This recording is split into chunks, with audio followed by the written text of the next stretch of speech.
Iran के supreme leader Ayatollah Ali Khamenei की ये तस्वीर दुनिया को चौंकाने के लिए काफी है। इजराइल पर हमले के बाद हिजबुल्लाह चीफ हसन नसरल्लाह को याद करते हुए खामेनेई ने जो कहा उसे दुनिया बहुत ध्यान से सुन रही थी, क्योंकि ईरान की धमकी को अब कोई हल्के में नहीं ले सकता।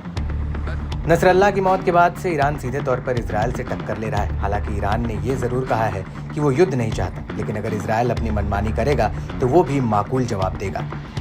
ईरान के सुप्रीम लीडर अयातुल्लाह खामेनेई ने भी इजराइल को चेता दिया है। उन्होंने हसन नसरल्लाह की याद में ग्रैंड मस्जिद में हुंकार भरी, जिसमें उन्होंने फिलिस्तीन और इजराइल के बीच चल रहे संघर्ष को लेकर बात कही है। ईरानी सुप्रीम लीडर ने पिछले 5 साल में पहली बार नमाज के बाद भाषण दिया है। अयातुल्लाह अली खामेनेई ने तेहरान में जुमे की नमाज अदा की और उसके बाद कहा कि दुनिया के मुसलमानों एक हो जाओ, हमें दुश्मनों के खिलाफ एकजुट होकर रहना होगा। उन्होंने कहा कि कुरान की नीति मुसलमानों के लिए यही है कि इस्लामी सरकारें एक दूसरे के साथ मिलकर रहें, अल्लाह के बताए रास्ते पर चलें।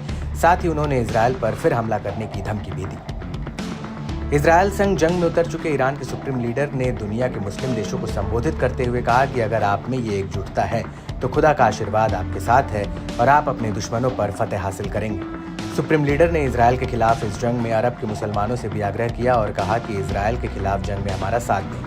उन्होंने कहा कि मैं अरब के मुसलमानों से कह रहा हूं कि हमारा साथ दो।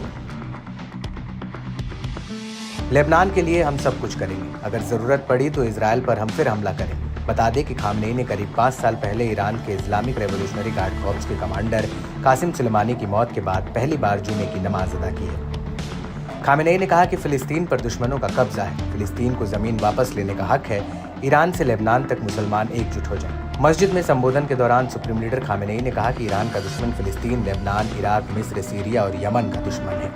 दुश्मन हर जगह एक खास तरीके से काम कर रहा है, लेकिन ऑपरेशन रूम एक ही है और वे वहीं से आदेश लेते हैं। अगर दुश्मन को एक देश से राहत मिलती है तो वह दूसरे देश में चला जाता है। फिलिस्तीनी लोगों को उस दुश्मन के खिलाफ खड़े होने का हक है जिससे उनकी जमीन पर कब्जा लिया है और उसके जीवन को बर्बाद कर दिया है। फिलिस्तीनियों का बचाव करना जायज़ है और उनकी मदद करना भी जायज़ है।